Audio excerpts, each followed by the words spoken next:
Donc, on commence donc tout de suite. Donc, tout d'abord, en quelques mots, donc, le cabinet Orcom, c'est un cabinet, donc on a à peu près plus de 800 collaborateurs. On a une implantation, donc, on a à peu près une implantation donc, nationale avec des sites un peu donc, sur toute la France et notamment une implantation aussi internationale en Chine, aux États-Unis et en Angleterre. On voit qu'à peu près notre partie, on a une partie expertise comptable et audit et aussi une partie conseil qui représente à peu près 39% donc, du chiffre d'affaires. Notre offre, en fait, on propose une offre structurée qui propose, où on est capable de répondre un peu aux besoins de tous nos clients. Donc, notamment, on a une partie fiscalité des entreprises et des particuliers et une partie aussi fiscalité, donc gestion de patrimoine, où on propose des bilans successoraux, des études retraite et après, donc, toutes les autres parties, donc juridiques, paye et droit social, à côté donc, de la partie expertise, audit et commissariat aux comptes. L'actualité fiscale, alors ce que je vais vous présenter, n'hésitez pas donc à poser des questions. Juste avant, je vous précise donc que le support vous sera envoyé par mail. Donc n'hésitez pas si vous avez des questions, on prendra un petit peu de temps à la fin pour répondre à quelques questions. Je commence tout d'abord donc avec le sommaire. Donc on va parler un peu des mesures en matière d'impôt sur les sociétés. On refera le point sur les crédits d'impôt, sur le suramortissement, les TVA. La TVA, on va voir qu'il y a quelques mesures en faveur donc en matière de TVA. Aussi pas mal de mesures en matière donc, de fiscalité automobile, donc avec la TVS. Et on fera un point donc après sur les contrôles fiscaux, la fiscalité locale, notamment donc avec la partie taxe d'habitation, CFE et taxe foncière. Et on finira donc avec la partie donc, en faveur donc, des particuliers et chefs d'entreprise. On refera un peu le point sur les plus-values mobilières et dividendes, le prélèvement à la source, qu'est-ce qui va se passer, quelles sont les opportunités en matière de crédit d'impôt, donc de CIMR. Est-ce qu'on ne peut pas obtenir donc, le remboursement de ce fameux de l'impôt qu'on a payé éventuellement? On refera un point aussi sur tout ce qui est CITE, crédit d'impôt de transition énergétique, et on finira par le Pax Dutreil. Je commence tout d'abord donc par les mesures en faveur des entreprises. Donc tout d'abord, donc on a un maintien donc de la baisse du taux de l'impôt sur les sociétés. Donc je vous rappelle qu'on va passer progressivement donc à 25% pour toutes les entreprises à compter de 2022. Le maintien, donc on a toujours le taux réduit donc à 15%, donc qui est maintenu donc pour les PME qui ont un chiffre d'affaires inférieur à 7,6 millions, donc jusqu'à 38 120. Il y a une nouvelle évolution donc notamment pour les grandes entreprises donc, qui ont un chiffre d'affaires donc supérieur à 250 millions. On vous a mis donc un petit tableau récap juste après, donc c'est qui récapitule donc à chaque fois les changements de taux. Donc on voit bien que pour les exercices ouverts à compter de 2020, on a toujours donc par exemple si on a un chiffre d'affaires inférieur à 7,6 millions, on a une partie donc à 15% et le reste donc à 28%. Alors qu'avant donc sur les exercices 2019, on avait 28% et 31%, donc jusqu'à au-delà de 500 000 euros. Et en fonction donc des tranches, on a donc un taux d'imposition qui peut être différent. On voit en rouge les modifications, mais qui concernent donc les entreprises qui ont un chiffre d'affaires supérieur à 250 millions. Au niveau du suramortissement, je vous rappelle que vous pouvez bénéficier donc de déductions fiscales complémentaires, notamment quand vous faites certains investissements. On a deux nouveaux dispositifs donc, à partir de 2020. Donc, le premier qui concerne donc, notamment les entreprises du bâtiment et des travaux publics. Donc, c'est les investissements dans des engins non routiers à énergie propre. Donc, on attend la liste. Donc, il y aura une liste qui sera diffusée donc, par l'administration fiscale. Donc, le BOI n'est pas encore sorti. Mais donc, apparemment, ça concernerait tout ce qui est matériel et outillage, donc pour les opérations donc, industrielles, matériel de manutention. Donc, qui fonctionnent à certaines énergies, notamment donc, électriques, hydrogène ou hybrides. On a aussi un autre dispositif donc, qui concerne les entreprises de commerce de détail de gazole non routier. Et donc là, toujours à compter de 2020. Donc, et donc les biens qui seront concernés, c'est tout ce qui est installation neuve de stockage, matériel de manutention et de distribution de gazole. Donc, le suramortissement, donc cette déduction fiscale, comment ça se passe? Donc, en fait, c'est une déduction fiscale de 40% qui, là, en fait, peut être portée à 60% si vous êtes considéré comme PME communautaire. Donc, la majorité donc, des entreprises. Elle est répartie donc, linéairement donc, sur la durée d'utilisation. Donc, on vous a mis, par exemple, un petit exemple. Donc, j'ai acheté donc, une machine en 2020 pour 100 000 euros. la durée d'utilisation est de 5 ans, et ben on voit qu'au final, donc, je peux avoir une déduction donc, de 40 000 € supplémentaires, ce qui fait, si on prend un taux d'IS à 25 %, on est à peu près à 10 000 € donc, d'IS économisé. Donc, je rappelle qu'il peut passer à 60 % si vous êtes considéré comme PME communautaire. On vous a mis donc la liste donc, des autres dispositifs de suramortissement qui existent toujours. Il y en a un qui a été aménagé, donc c'est notamment si vous faites des investissements dans les poids lourds ou véhicules légers moins polluants. On peut avoir aussi une déduction donc jusqu'à 60 %. Et là, donc, on prend en compte de nouveaux carburants, notamment donc, le biocarburant gaz naturel gazole et le carburant B100 à compter de 2020. Vous avez d'autres investissements donc, qui continuent donc, là de perdurer, notamment donc, les investissements dans la robotique, transformation numérique, les investissements dans les équipements de production de froid. Alors, il faut savoir qu'on n'a toujours pas eu la liste, donc le BOI n'est toujours pas sorti. Mais du coup, il faut savoir que tout ce qui est appareil de réfrigération, ça peut ouvrir droit donc, au suramortissement. Et le dernier, donc, en faveur des énergies propres donc, dans le domaine maritime. Attention, donc, je vous précise que faites attention au suivi de ces investissements. Donc, il faut les réaliser, donc c'est sur plusieurs années. Et attention, si par exemple une année, donc, vous ne l'inscrivez pas donc, sur votre liasse fiscale, on ne peut pas faire de déclaration rectificative. Donc, c'est perdu. Donc, attention au suivi. Et moi, ce que je vous conseille, c'est de faire le point. Donc, dès que vous faites des investissements, faites le point avec votre expert comptable pour voir si vous ne pouvez pas éventuellement donc, bénéficier d'une déduction fiscale supplémentaire. Le mécénat d'entreprise, donc je vous rappelle que vous pouvez donc bénéficier d'une réduction d'impôt. La réduction donc, a été donc, augmentée, donc on passe donc de 10 000 € à 20 000 € pour les exercices clos à compter donc, de 2020, donc, ou 5 pour 1000 du chiffre d'affaires. Donc toujours un taux de réduction d'impôt de 60 %, jusqu'à donc à compter donc, de 2020, c'est jusqu'à 2 millions d'euros. Au-delà, donc ça sera 40 %, sauf pour certains investissements, notamment donc, pour les organismes sans but lucratif qui aident des personnes en difficulté. Vous pouvez aussi bénéficier, donc ça c'est des choses qu'on voit moins souvent mais qui existent, donc les dons en nature, c'est par exemple du mécénat de compétences. On peut donc la mise à disposition donc, de salariés par exemple, et là donc c'est dans la limite donc, de 123 000 € pour 2020. Le crédit d'impôt recherche, donc, qui est toujours donc, tous les ans qui est aménagé. À compter de 2020, donc, on a une réduction du taux applicable, notamment pour les dépenses de frais de personnel. On passe à 43 % au lieu de 50 %. Et on a les obligations déclaratives aussi sont modifiées à compter de 2020. On rétablit le seuil des 100 millions d'euros donc pour la souscription de la déclaration 2069A. Et on maintient donc l'obligation spécifique. Donc, il y a un état des dépenses à transmettre pour si vous avez des dépenses comprises entre 10 millions et 100 millions d'euros. Attention, tout ce qui est crédit d'impôt ou autre, il y a du formalisme à respecter, donc soyez attentifs. On vous a mis donc la liste des crédits d'impôt qui ont été prorogés. Donc là, on voit souvent donc, des crédits d'impôt, par exemple le crédit d'impôt famille ou formation des dirigeants. C'est des crédits d'impôt qui sont prorogés jusqu'en 2022. Métier d'art aussi, innovation et collection. Le crédit d'impôt aussi cinéma qui est aménagé à compter de 2020. Au niveau de la fiscalité donc, des véhicules, on a donc pas mal donc, de modifications aussi. C'est suite donc, au niveau européen, donc, on a des nouvelles normes et des nouveaux taux donc, de CO2. Donc, pour se conformer, donc, on a donc, un nouveau plafond de déductibilité donc, pour des véhicules de tourisme. Donc là, c'est toujours en fonction, donc ça sera toujours en fonction du taux de CO2. Et on voit plus donc, le taux est fort, donc plus donc, moins la déduction donc, sera importante. On voit par exemple si on a un taux donc, supérieur à 165, le plafond de déductibilité, ça sera 9 900. Et progressivement, donc, tous les ans, ce plafond donc, bougera. Donc attention, il faudra bien regarder donc, les catégories sur la carte grise et en fonction donc, des taux d'émission de CO2, on aura un plafond de déductibilité différent. L'objectif, on va le voir, il y a pas mal de mesures, c'est toujours pour inciter donc, les entreprises à acheter donc, des véhicules moins polluants.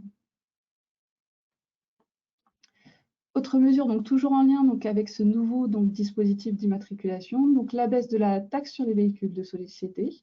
Donc toujours en fonction du taux d'émission de CO2, on aura une baisse du coût significatif pour certains véhicules. Même chose pour les cartes grises, par contre là le malus va augmenter en fonction donc, du taux de grammes par kilomètre, toujours dans cet objectif d'inciter donc, les entreprises à acheter des véhicules plus propres. La TVA sur les essences, donc progressivement, donc on va avoir le même régime, donc gazole et essence. Donc là, je vous rappelle que depuis 2017, donc tous les ans, ça bouge. Donc le plafond, donc le droit à déduction. Donc par exemple, à compter des dépenses 2020, on aura un droit à déduction, donc une TVA déductible de 60%. Donc attention, tous les ans, il faut bien faire attention. Les taux bougent. L'année dernière, on était à 40%. Cette année, on passe à 60%. La TVA, on a pas mal de mesures donc, sur la TVA. Faites attention, donc, si vous faites, donc, il y a des nouvelles obligations à compter de 2020, si vous faites notamment des opérations intracommunautaires.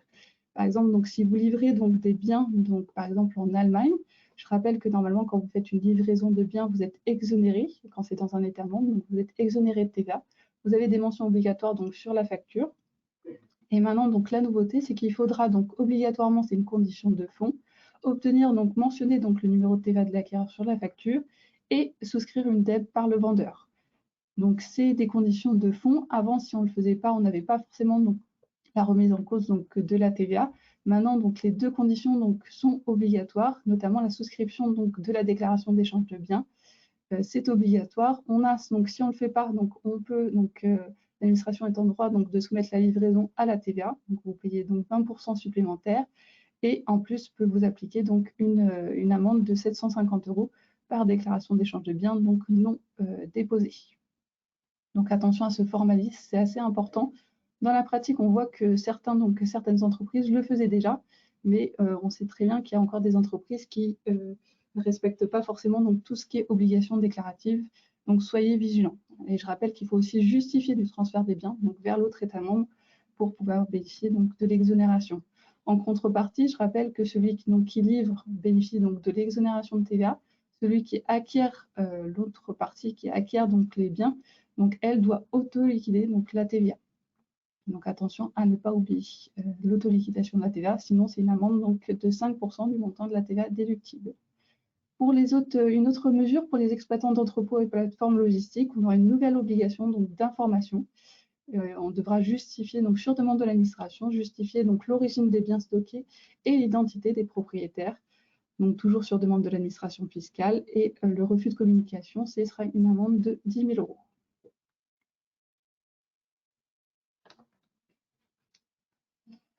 Au niveau donc, de la TVA, donc, il y aura d'autres mesures à compter de 2020 et 2021, notamment si vous avez donc, des ventes en chaîne, livraisons successives, il y a pas mal de mesures.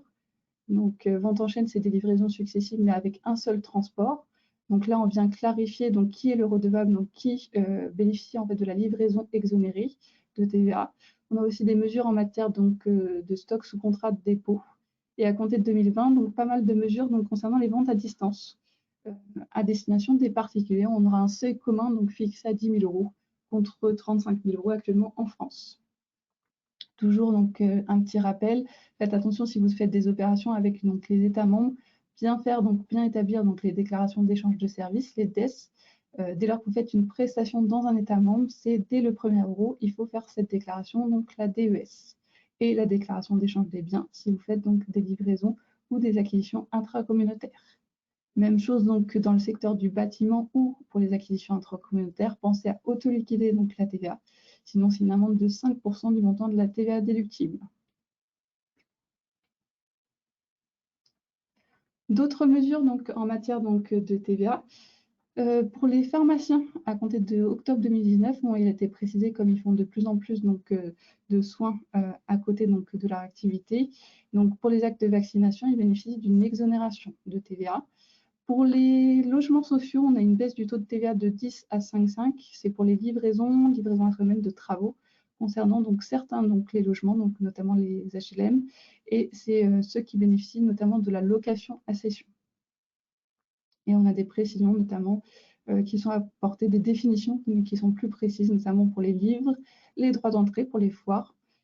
C'est une définition plus large, donc maintenant ça inclut les bases de loisirs et de plein air, les centres sportifs, parcs aquatiques. On a aussi la précision donc, sur les boissons alcooliques, donc ça sera en fonction donc, du degré du titre alcoométrique. J'en profite pour vous rappeler qu'il y a 2 nouvelles mentions obligatoires donc, depuis le 1er octobre 2019.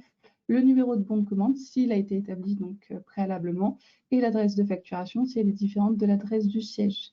Faites attention donc à ces mentions. Donc, je rappelle qu'on peut, s'il oublie donc une omission d'une de ces mentions, on peut donc avoir une amende de 15 € en matière de TVA et ça peut aller jusqu'à 300 000 € en matière administrative. Et ça, on sait très bien que c'est des choses que l'administration fiscale regarde souvent pendant les contrôles fiscaux. Au niveau des factures électroniques, donc si vous êtes concerné, si vous faites des contrats avec des fournisseurs, collectivités locales ou établissements publics depuis 2020, tout le monde doit faire passer par une facture électronique. Donc il faut déposer ces factures sur le site corus.pro.gouv.fr, quel que soit le nombre de salariés. Et il faut savoir qu'à compter de 2023, progressivement, donc ça sera étendu à toutes les opérations entre assujettis à la TVA.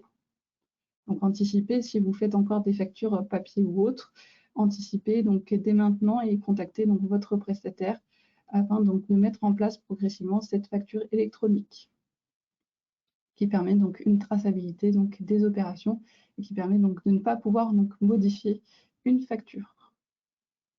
On vous a mis donc l'actualisation des seuils qui ont été augmentés, donc qui sont augmentés donc tous les ans. Attention, donc vous pouvez avoir une différence entre le régime, donc entre les régimes BIC, BNC, donc en matière d'impôt sur les sociétés ou autres, et impôt sur le revenu, pardon, et vous pouvez avoir une déconnexion avec la TVA. On peut avoir donc très bien deux régimes différents. D'autres mesures qui ont été votées, notamment pour les associations.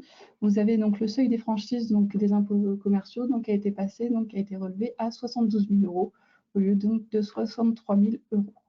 Donc pour les activités lucratives accessoires, on a d'autres taxes qui ont augmenté ou qui sont supprimées, notamment sur les bureaux en Île-de-France.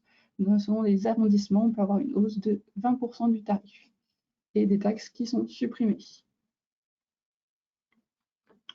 En matière pour les groupes de sociétés, on a pas mal de mesures aussi, notamment pour tout ce qui est restructuration ou fusion. Avant, au préalable, si on faisait une fusion et qu'on voulait récupérer le déficit de la filiale, on devait faire déposer auprès de l'administration fiscale une demande d'agrément.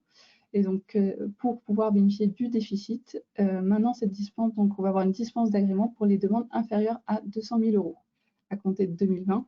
Par contre, l'administration peut très bien vous poser, justifier ce déficit. Au niveau des charges financières, je rappelle que depuis l'année dernière, c'est limité, si vous avez des charges financières importantes, c'est limité à 30 % de l'EBITDA fiscal ou 3 millions d'euros.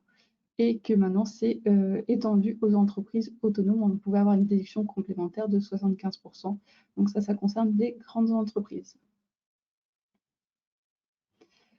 Un petit rappel pour des mesures qui concernent les comptes 2019. Il y a eu pas mal de changements au niveau de l'intégration fiscale.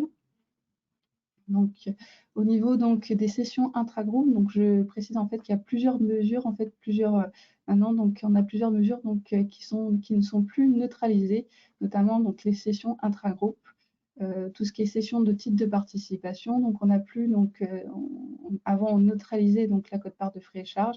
Donc maintenant, c'est supprimé. Donc il faudra les imposer pour les cessions avant et après le 1er janvier 2019, notamment celles qui étaient en suivi, vos suivis sur les liasses fiscales. Donc attention, si vous cédez ces titres de participation, ils deviendront imposables, que ce soit à l'intérieur ou à l'extérieur du groupe, ou en cas de sortie du groupe. Même chose pour les aides intra-groupes, par exemple les absences de loyer à une filiale, les prêts d'argent ou autres. Les abandons de créances, on ne neutralise plus, donc c'est supprimé. Donc suppression de la neutralisation des subventions et abandon de créances. Donc faire attention, bien revoir les flux intra-groupes et faire attention au formalisme et toujours se poser la question de l'intérêt de l'intégration fiscale. Notamment, on a vu qu'il y avait pas mal de mesures, notamment en termes de CVAE. Donc il faut toujours se poser la question, est-ce qu'on a intérêt à maintenir le groupe ou non? Un petit panorama des redressements fiscaux. On voit de plus en plus, on assiste à des contrôles de plus en plus rapides et automatisés, notamment avec la procédure de l'examen de comptabilité, là où l'administration fait son contrôle à distance, vous envoie un avis d'examen et vous devez lui transmettre le FEG sous 15 jours, et elle fait son contrôle à distance. Il y a de nouvelles procédures à compter de 2020.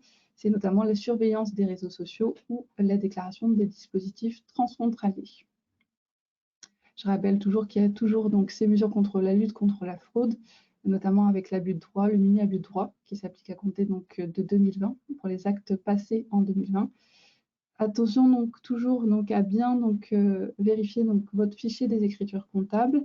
Faites attention aussi si vous êtes commerçant, il faut faire attention. Donc, si l'administration est en droit de vous demander une attestation, certification comme quoi votre logiciel de caisse est conforme. Et attention aussi, si vous faites appel à des sous-traitants, je vous rappelle que vous devez donc demander tous les 6 mois pour les contrats de plus de 5 000 € une attestation de vigilance que vous obtenez donc sur le site URSSAF. Et donc faites attention parce que si jamais votre sous-traitant est défaillant, vous pouvez être tenu co-solidairement donc, du paiement des cotisations sociales. C'est des choses qu'on a déjà vues dans certains contrôles. Donc attention, tout ce qui est sous-traitance, pensez bien à obtenir un CABIS à jour et l'attestation de vigilance donc tous les 6 mois et un contrat de préférence, sinon ce n'est pas forcément obligatoire.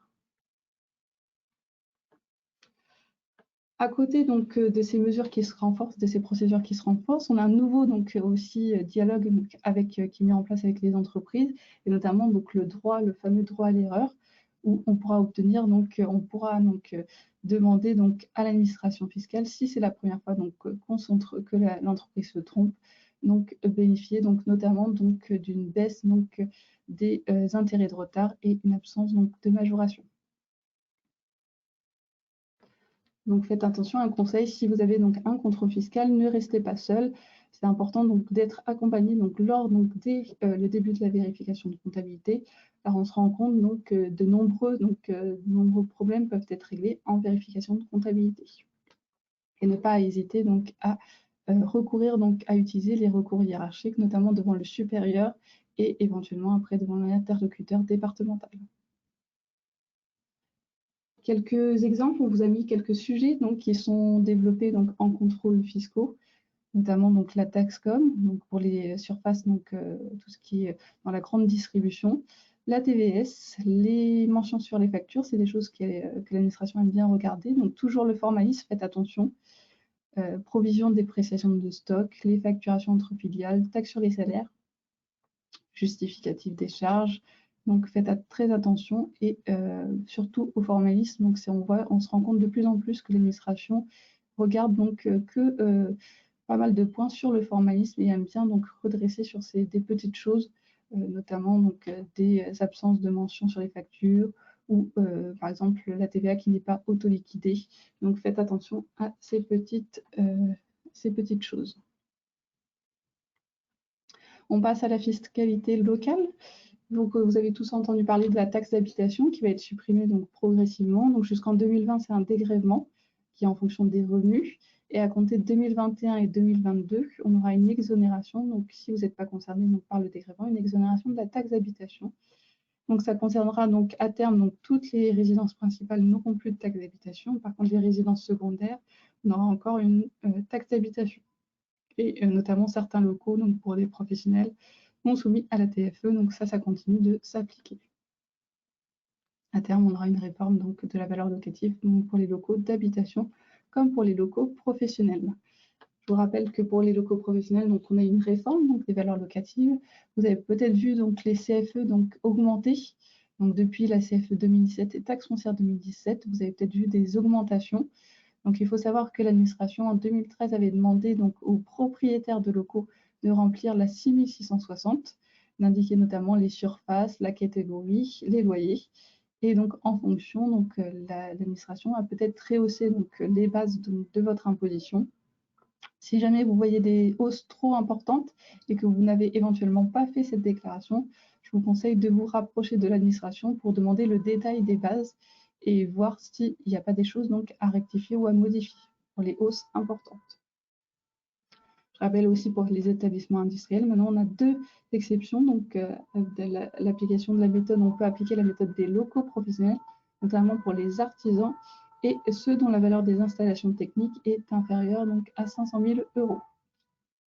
Ça s'applique pour la CFE et taxe foncière 2020. Donc attention, faites bien attention, donc vérifiez la cohérence avec vos déclarations qui ont été effectuées. Et si jamais vous êtes concerné par la réforme des valeurs locatives pour les locaux professionnels, en fait, vous le voyez au dos de votre avis, il y a marqué donc l'application d'un lissage. Souvent, ce n'est pas une hausse qui s'applique d'un seul coup, c'est un lissage sur plusieurs années. Pour les commerces de proximité, on a des nouvelles exonérations. Donc, pensez bien que si un jour vous déménagez ou vous vous installez dans une zone, il faut poser la question, savoir si vous ne pouvez pas bénéficier d'exonération de CFE, taxe foncière ou IS. On peut avoir des exonérations facultatives pendant une certaine durée. Et donc là, on a deux nouvelles zones. Une zone de revitalisation de commerce en milieu rural, pour les activités commerciales, dont le chiffre d'affaires est inférieur à 2 millions d'euros. Et même chose pour les centres-villes, pour les activités artisanales ou commerciales, donc celles qui sont créées ou existantes à compter de 2020. Ils pourront bénéficier aussi des exonérations facultatives. On attend donc la liste, donc les communes ont dû délibérer donc en fin janvier pour savoir donc si elles appliquaient en fonction des zones dans lesquelles elles appliquaient donc ces exonérations, parce que c'est en fonction des délibérations des communes. On attend donc les décisions et il faut savoir donc que si vous êtes concerné, donc il y a une obligation de déclaration donc à faire avant la fin du mois de février. Donc je rappelle que vous avez toujours les exonérations, donc les autres, ZRR, ZFU, les QPV, quartier prioritaire de la ville. Donc faites attention, notamment quand vous installez dans certaines zones tendues du territoire. Vous pouvez bénéficier éventuellement d'exonérations et d'allégements fiscaux.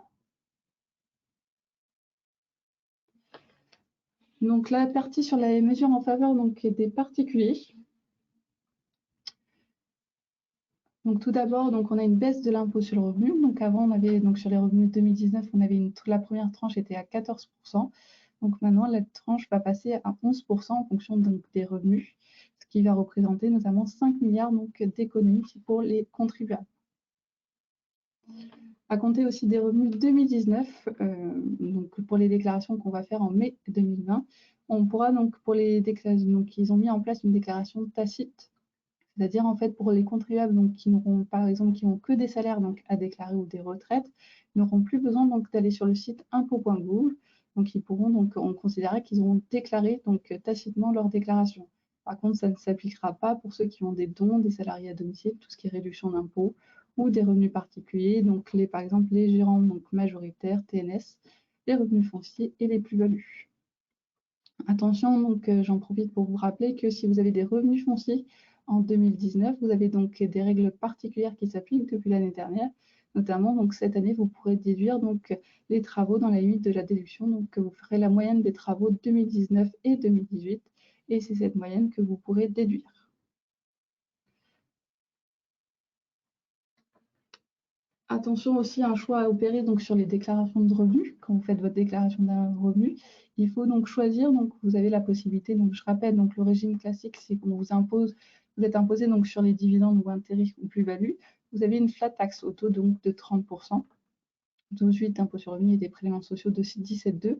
Et vous avez la possibilité, lorsque vous faites votre déclaration d'impôt sur le revenu, d'opter pour le barème de l'IR. Je rappelle que cette déclaration, cette option est valable pour l'ensemble des revenus, tous les revenus de capitaux immobiliers et plus-value. Et elle est irrévocable. Une petite coche à cocher sur votre déclaration. Donc attention, soyez vigilants quand vous faites votre déclaration d'impôt.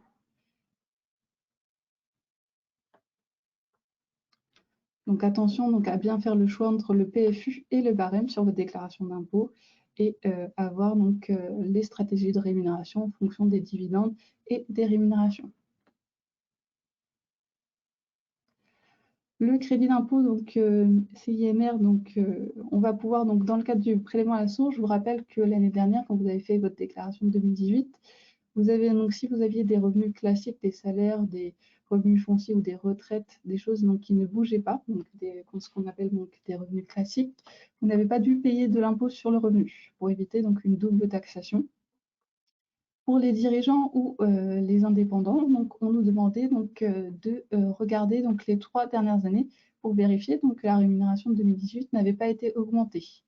On devait faire une comparaison avec les 3 derniers exercices, 3 derniers bénéfices ou 3 dernières rémunérations pour les dirigeants de société. Peut-être que certains qui avaient augmenté ou qui avaient une hausse de la rémunération en 2018 ont peut-être payé une partie d'impôts. Il faut savoir que cette année, on pourra éventuellement faire une réclamation. Par exemple, si votre rémunération de 2019 ou bénéfice est supérieur donc, à celui de 2018. Donc, par exemple, là, on vous a mis un petit exemple. Donc, de 2015 à 2017, j'augmentais progressivement ma rémunération. 2018, également, ma rémunération a augmenté. Et 2019, ma rémunération a augmenté encore. Sauf que j'ai payé de l'impôt sur une partie en 2018. On a considéré que c'était une partie exceptionnelle. Donc là, je pourrais demander faire une réclamation auprès des impôts pour obtenir donc, le remboursement de l'impôt payé, à condition bien sûr de justifier que par exemple c'est lié à l'évolution de mes responsabilités, que c'est lié à mon activité, un surcroît d'activité, etc. Il faut savoir qu'il y a des possibilités d'obtenir l'impôt qui a été payé, qui n'est pas considéré que du coup de manière exceptionnelle. Même chose si vous avez votre rémunération 2019 qui est inférieure à celle de 2018, mais supérieure à la plus élevée des années 2015, 2016 ou 2017. Comment ça va se passer? Donc, au niveau des dirigeants de société, il faudra faire une réclamation auprès des impôts pour justifier.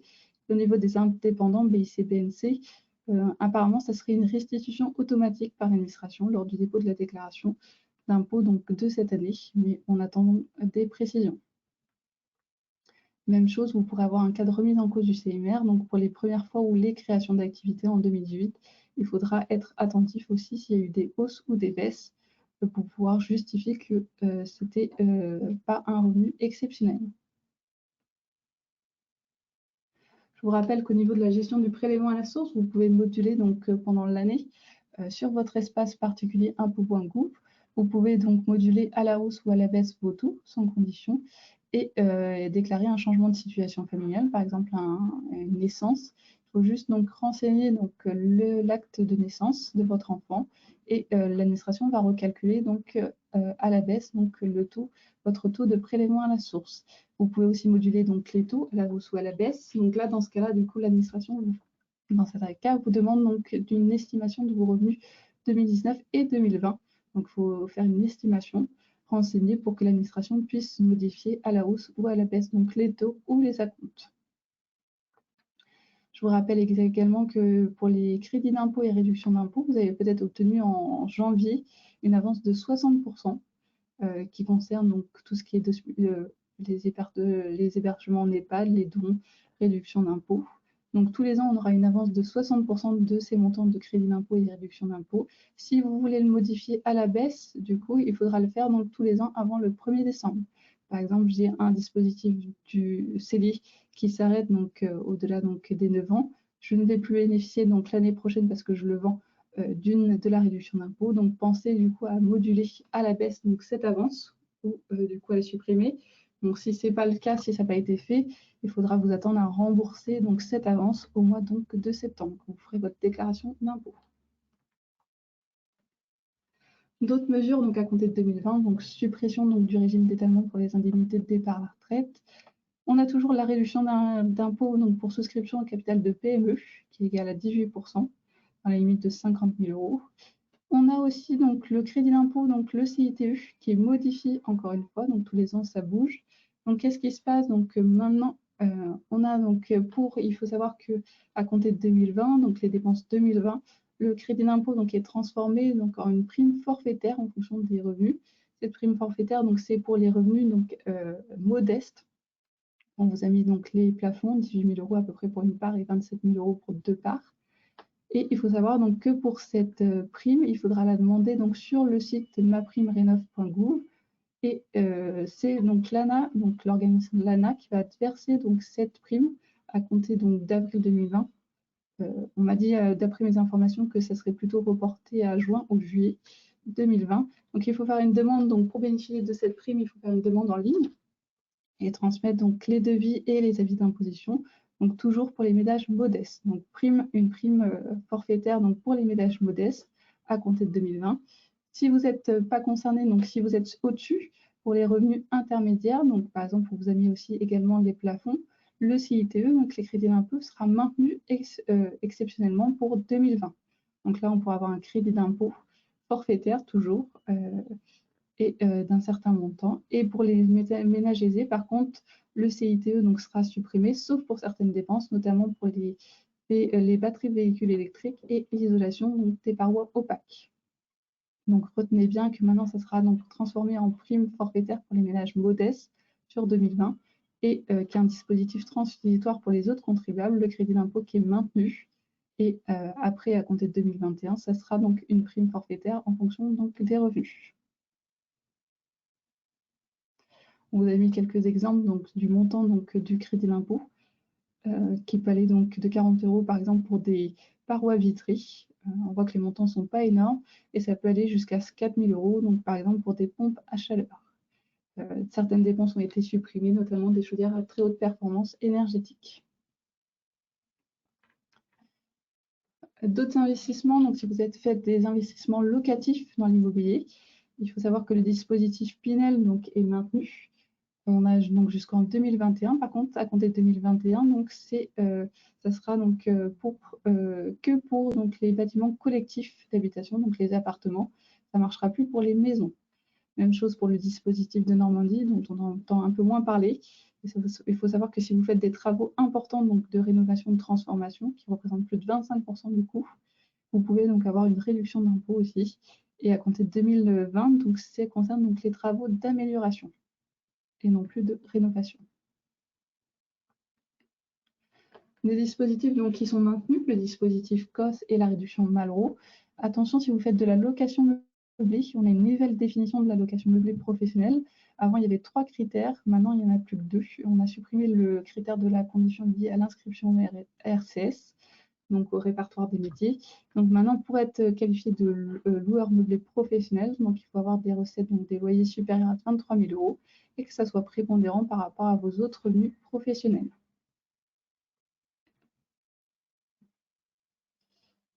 D'autres mesures donc pour les salariés des particuliers employeurs. Donc maintenant, à compter de 2020, donc pour le prélèvement à la source, il faudra se connecter donc sur le site CESU ou page emploi.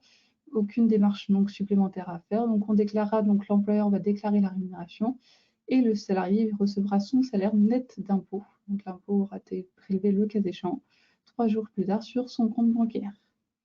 Pour les transmissions d'entreprise, il y a d'autres mesures aussi. Si vous faites des apports donc, de titres à une société contrôlée, une société holding, il faut savoir donc, que le régime de faveur, donc on peut avoir, donc, il y a à la base quand on fait un apport, on apporte des titres à une société holding, on a un report d'imposition si on contrôle la société. Et il faut savoir qu'il y en a pas mal de dirigeants qui donnent après, par le biais d'un pacte du trade, qui donnent des titres donc, à leurs enfants. Il faut savoir que le délai de conservation des titres donc, est allongé. Il est porté de 18 mois à 5 ans. Et je finirai donc par le pacte du trade. Donc, juste un petit rappel, c'est du coup un dispositif qui est assez intéressant. Pour les donations ou successions, on peut avoir une exonération de 75% donc de la valeur des droits, donc des titres transmis sous condition. Il faut aussi prendre à peu près entre 4 à 6 ans donc, au préalable, mais ça peut être intéressant parce qu'on peut avoir une exonération de 75% sur la valeur des titres transmis. On vous a mis un petit exemple, par exemple un contribuable qui a 62 ans, il a 2 enfants, il détient 80% donc, des parts qui sont valorisées 1 million. S'il ne fait rien, donc sans pacte du trade, ses enfants vont payer 156 000 € à son décès. Et si on voit que si on met en place un pacte du trade, donc pour transmettre donc, à ses enfants, là les enfants, par le biais d'une donation, ne paieront que 3 000 €. Donc c'est des pactes, le pacte du trade, c'est des choses qu'on voit souvent, donc de manière régulière, donc pour nos clients. Donc pensez-y, donc si vous avez la volonté donc, de transmettre à vos enfants, pensez donc à ce dispositif. Donc toujours anticiper, donc plus on anticipe donc la transmission, plus on peut avoir donc du coup des avantages intéressants. Les dernières, donc on va finir par les dernières mesures. La loi Pacte et l'épargne retraite. Donc, si vous aviez par exemple donc, certains dispositifs, des PERF, des Madelin ou des PERCO, il faut savoir donc, que le gouvernement a créé un dispositif, un produit unique qui s'appelle le PER, le produit unique d'épargne retraite, à compter d'octobre 2019, qui va regrouper donc l'ensemble donc, des produits actuels, donc PERF, Madelin, PERCO ou autres, article 83. Et notamment, on aura des règles communes. Certains dispositifs, on pouvait donc que certains contribuables trouvaient pas forcément très avantageux du fait qu'on avait une sortie en rente, en rente du coup à la fin. Maintenant, on pourra avoir une sortie en capital qui sera possible, sauf pour certains dispositifs.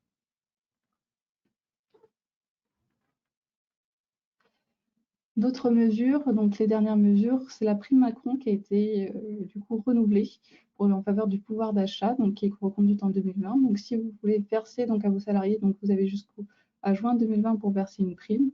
Attention, la nouveauté, c'est qu'il faut mettre en place un accord d'intéressement au moment du versement. Les associations, par contre, ne sont pas concernées, donc, mais pensez à mettre en place cet accord d'intéressement. L'ACRE est aussi modifié, donc refondu à compter de 2020. On aura une limitation donc à 1 an de l'ACRE pour les créateurs et repreneurs. Donc on avait une exonération donc, de 50%. Avant, c'était réparti donc, sur plusieurs années progressivement. On avait un régime en cours, donc une baisse du taux d'exonération en deuxième et troisième année de 50 à 25 et de 25 à 10%. Maintenant, ça sera limité à 1 an, une exonération de 50%. Donc on voit que le régime micro-entrepreneur est durci. J'ai terminé du coup avec la présentation. J'espère donc avoir répondu à balayer un peu l'ensemble des sujets. Donc si vous avez des questions, n'hésitez pas à les poser. Je vous rappelle que le support donc, vous sera transmis par mail à l'adresse que vous avez indiquée. Et n'hésitez pas donc à nous, si vous avez des questions, à nous les envoyer. On répondra aussi bien évidemment.